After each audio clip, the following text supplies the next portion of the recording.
पढ़ाना चाहता हूँ। वीरेंद्र सिंह जी हमारे नेशनल हेड हमें इस डिबेट में ज्वाइन कर चुके हैं। वीरेंद्र जी, मैं देख रहा हूँ कि आज तो एक गजब कंपटीशन उत्तर प्रदेश में चल रहा है, सत्ता पक्ष और प्रतिपक्ष की तरफ से। किसके पास देने के लिए क्या है? देखिए, चुनाव में तो बहुत सारी योजनाएं आती हैं फ्री में, इसमें कोई आश्चर्य की बात नहीं है। हर राजनीतिक दल अभी अपने घोषणा पत्र लाएगा, उसमें भी बहुत सारी फ्री चीज़ों का ऐलान करेगा। लेकिन जब हम लोग छोटे थे तो हम लोग सुनते थे कि चुनाव आ रहा है, सरकारें कर्ज माफ़ी की एक योजना लाती थी और उसके बाद कर्ज माफ़ करके चुनाव जीत लेती थी और बड़ा ताली बजती थी कि कर्जा माफ़ हो गया, अब मुक्ति मिल गई।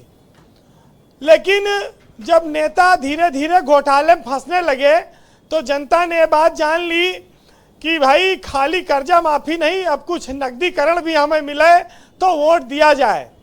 तो ये जब करोड़ों अरबों के घोटाले होने लगे तो लोग पैसा लेके वोट देने लगे।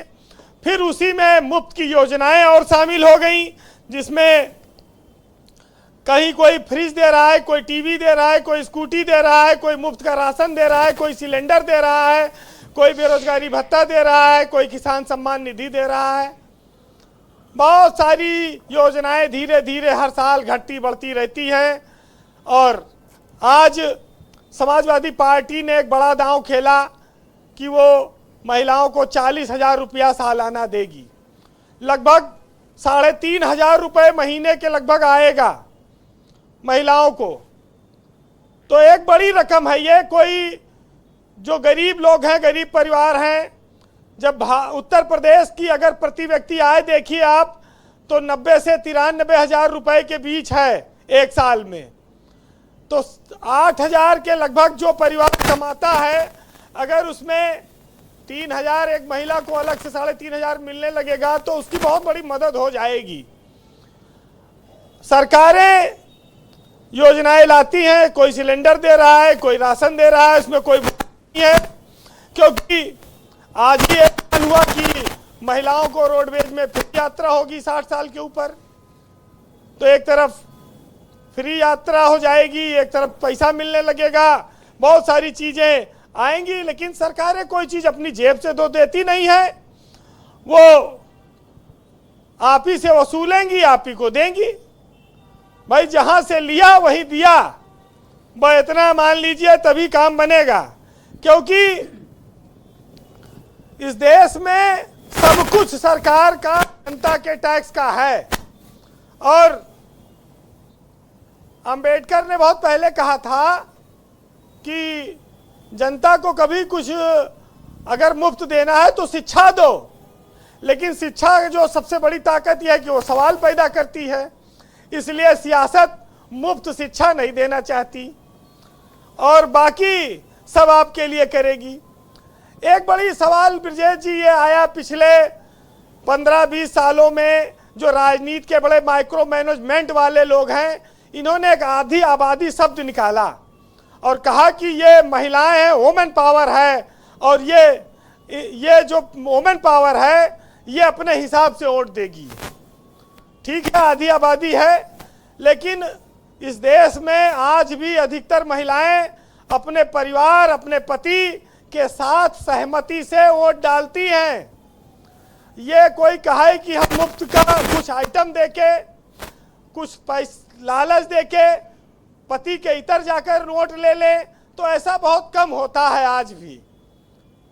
और अगर ज्यादा राजनीतिक हस्तक्षेप होगा घरों में तो यही होगा, फिर मनमुटाव होता है, पति पत्नी में बहस होती है।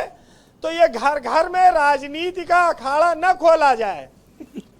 और जो मॉडर्न लोग हैं वो इसी चक्कर में ज्यादा उनके घर टूटते हैं, तलाक भी होते हैं। तो ये राजनीति इतनी घुस गई है कि पारिवारिक बंधन और शादीशुदा लोगों का जीवन भी ठीक से नहीं चलने देना चाहती है, वोट के चक्कर में। अभी देखिए बिहार में चुनाव हुआ तो कहीं 10-10 हजार दे दो खाता में। तो ये महिलाओं को मिल रहा है, पुरुष भी बहुत बेरोजगार हैं।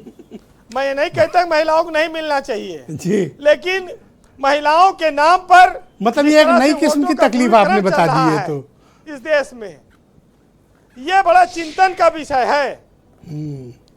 ब्रजेश जी, कौन महिला ऐसी है जो अपने पति के इतर जाकर वोट करती है? बहुत कम होंगी। ज्यादातर सहमति से करते हैं, प्रेम से रहते हैं, एक ही घर में रहते हैं। तो आप ये कहना चाहते हैं कि महिलाएं पुरुष से पूछ के वोट दें? घर के पूछ के ना दें, सहमति से दें। ये क्या बात है? प्रेम से दें। अरे क्या वोट डाल के बाद घर में मारपीट कराना चाहते हैं राजनीतिक दल? अच्छा भाई आजादी सबको है, लेकिन आप पति पत्नी आपस में जैसे सारी बात कहते हो, भाई पति पत्नी से पत्नी कहे पति से कि इस पार्टी को वोट दो, तो दो तरफा होना चाहिए ना। हाँ, दोनों हो सकता है। जो महिलाएं कामकाजी हैं, नौकरी पेशा है, उद्योग में हैं, वो महिलाएं क्या कमाती नहीं है, या वो महिलाएं घर नहीं चलाती हैं? भाई नारी तू नारायणी कहा गया, माँ बहन बेटी सब सम्मान उनका भी है। लेकिन एक बात मैं कह रहा हूं खाली कि सियासत को खाली एक वोट बैंक को इसलिए फोकस नहीं करना चाहिए कि उसको पैसा दे रहे हैं। उनको जो लोग सामाजिक स्तर में नीचे हैं, गरीबी रेखा के हैं, जो महिलाएं गरीब हैं, उनको मिलना चाहिए, इसमें कोई बुराई नहीं है। लेकिन आज एक और बात यहां पर आएगी कि अखिलेश यादव ने डिम्पल यादव के साथ प्रेस कॉन्फ्रेंस की है। समाजवादी पार्टी के पास एक नया महिला चेहरा आ गया है।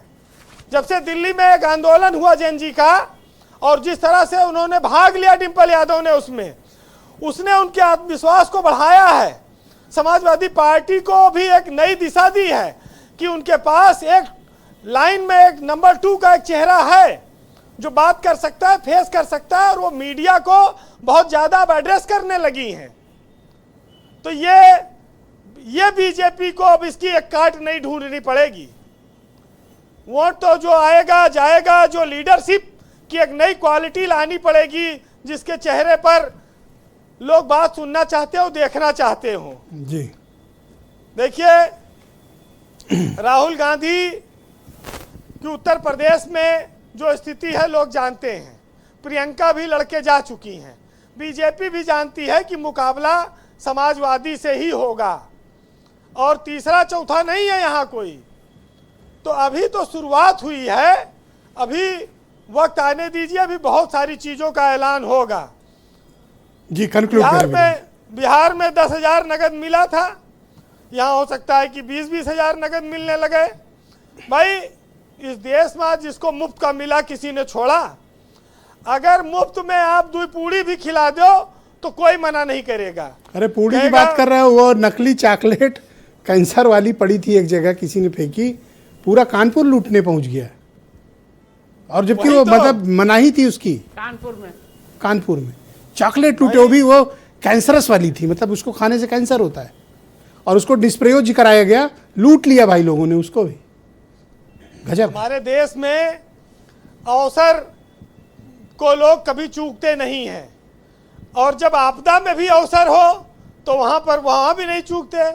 यहाँ टैंकर पलट जाता है सीरे का, उसको पी डालते हैं।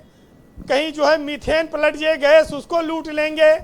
दूध पलट जाए उसको लूट। तो ये तो हमेशा ही चलता रहा है।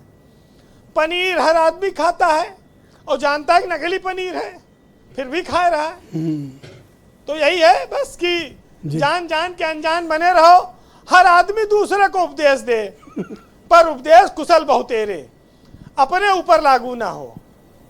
तो सुनिएगा कि रेवड़ी की संस्कृति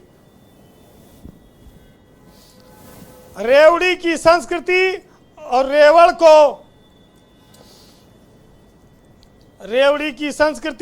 को नहीं रेवड़ी, और झुंड को है रेवड़ी। भेड़ चाल को है रेवड़ी, भेड़ियों की झुंड चाल को है रेवड़ी।